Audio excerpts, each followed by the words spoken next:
শবে বরাতের রাতে মৃত ব্যক্তিদের রুহু কি তাদের আত্মীয়দের সাথে দেখা করতে আসে?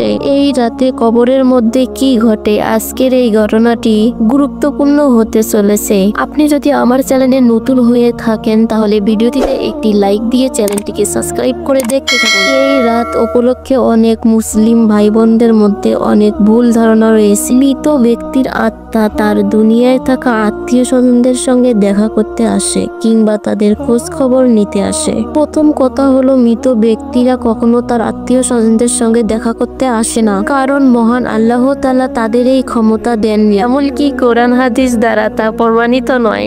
এমনকি নবী রাসূলদেরকেও এমন ক্ষমতা দেওয়া হয়নি যে তাদের আত্মা দুনিয়াতে আবার ফিরে আসতে পারে। আল্লাহ তাআলা তার উম্মতের কাছে তাদের আমলগুলো পৌঁছে দেন। যেমন কোরআন হাদিসে রয়েছে, কেউ যখন আমার উদ্দেশ্যে কোরআন হাদিস এবং দরুদ শরীফ পাঠ করে এবং সালাম পাঠ করে, তখন আমার পক্ষ থেকে একদল ফেরেশতা তাদের কাছে আসে এবং আল্লাহ তাআলার কাছে তা পৌঁছে দেয়। বলা হবে যে অমুক লোক অমুক স্থানে আপনার জন্য দোয়া করেছেন এবং সালাম পাঠ করেছেন। তখন আল্লাহ তাআলা তার রূহ ফিরিয়ে দেন যাতে তিনি তার উত্তর দিতে পারেন। সুনানে আবু দাউদ কবর জিয়ারত অধ্যায়, হাদিস নাম্বার 2041। হযরত আবু দারদা রাদিয়াল্লাহু আনহু থেকে বর্ণিত, রাসূল সাল্লাল্লাহু আলাইহি সাল্লাম ইরশাদ করেছেন, তোমরা জুমার দিন বেশি বেশি দরুদ পাঠ করো, নিশ্চয়ই ফেরেশতারা এর ওপর সাক্ষী থাকে।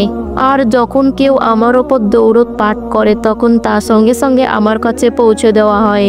আবু দারদা রাদিয়াল্লাহু আনহু জিজ্ঞেস করলেন, মৃত্যুর পর কিও তা পেশ করা হয়? তখন তিনি উত্তরে বললেন, হ্যাঁ, কেননা নবীদের দেহ জমিনের ওপর ভক্ষণ করা হারাম করে দেওয়া হয়েছে। বাইহাকি হাদিস 469। উক্ত হাদিস দ্বারা প্রমাণিত যে মৃত্যুর পরে কারো আত্মা দুনিয়াতে কখনো ফিরে আসে না।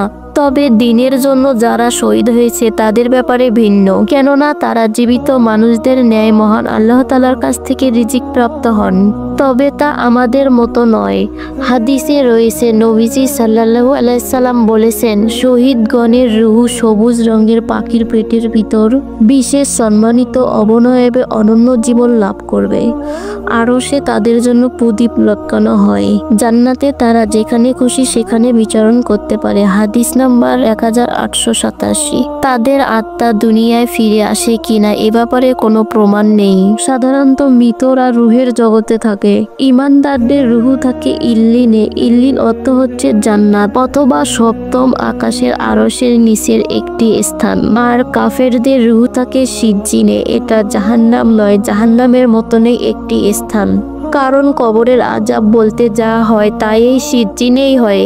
এই দুই জগতের অবস্থান সম্পর্কে মহান আল্লাহ তাআলাই ভালো জানেন। তবে যে কোনো সময় মৃত ব্যক্তির জন্য দোয়া করলে তার সঙ্গে সঙ্গে তার রূহের উপর পৌঁছে যায়। তবে যে কোনো সময় মৃত ব্যক্তির কবরস্থানে সালাম ও দোয়া জানালে সঙ্গে সঙ্গে মহান আল্লাহ তাআলা তার রূহ কবরে ফিরে দেন এবং তিনি সালামের উত্তর দেন। পরিচিত হয়ে থাকলে জিয়ারত ব্যক্তিকে চেনে এবং যারা মনে করে মৃত ব্যক্তির রূহ শবে বরাতের রাতে, জুমার রাতে এবং বিশেষ দিনে তার আত্মীয়দের সঙ্গে দেখা করতে আসে, এই ধারণাটি একেবারেই ভুল। এই ব্যাপারে কোরআন হাদিসে কোনো বর্ণনা পাওয়া যায়নি। তবে জুমার রাতে যে কথাটি এসেছে এর তাৎপর্য হলো, প্রতি বৃহস্পতিবার অর্থাৎ জুমার পূর্ব রাতে কবরবাসীরা যে কোনো জিয়ারতকারীর অপেক্ষায় থাকে এবং কেউ যদি জিয়ারতে যায় এবং ঘরে বসে দোয়া পাঠ করে তাহলে কবরবাসীরা আনন্দিত হয়। আর কেউ যদি ঘন ঘন কবর জিয়ারতে যায় তার পিতামাতা আত্মীয় স্বজনের জন্য, তখন তার আশেপাশের কবরবাসীরা অনেক আনন্দিত হয় এবং তার অপেক্ষায় থাকে এবং তারা জিজ্ঞেস করে, আজকে তোমার নাতি ভাই বোনেরা কেন আসলো না তোমার কবর জিয়ারত করার জন্য? আমরা তো তার অপেক্ষায় আছি, সে কখন কবর জিয়ারত করতে আসবে। সে জিয়ারত করতে আসলে আমরা অনেক আনন্দিত হই। এক হাদিসে আছে, মৃত ব্যক্তিরা সমুদ্রে হাবুডুবু খাওয়া মানুষের মতো, যে একটা অবলম্বনের জন্য হা হুতাশ হয়ে থাকে সমুদ্রে কোনো খড়কুটা বা কাঠে ভেসে থাকলে। তাই জীবিত ব্যক্তিদের জন্য উচিত হবে, অর্থাৎ বিশেষ দিনগুলো অন্তত তার নিজের আত্মীয় স্বজনদের জন্য কবর জিয়ারত করা উচিত। এমনকি কোনো উদ্ধারকারী যদি তাদেরকে তুলে নেয় জাহাজে, তখন তারা যেমনি করে খুশি হয়, তেমন করে কবরবাসীদের জন্য যদি দোয়া করা হয়, তেমনি কবরবাসীরাও অনেক খুশি হয় এবং আনন্দ পায়। এবং মৃত ব্যক্তির রুহের মাগফিরাতের কামনায় তার রুহের ওপর তা বকশে দেওয়া। লাইলাতুল বরাতের অধ্যয়নগুলো পাঠ করলে রাসূল সাল্লাল্লাহু আলাইহি সাল্লাম কিভাবে শবে বরাতের রাতকে কবর জিয়ারত করেছেন সে সম্পর্কে আমরা জানতে পারবো। আল্লাহ তাআলা মুসলিম উম্মতদের কোরআন সুন্নাত দ্বারা জীবনযাপন করার তৌফিক দান করুক। আমিন।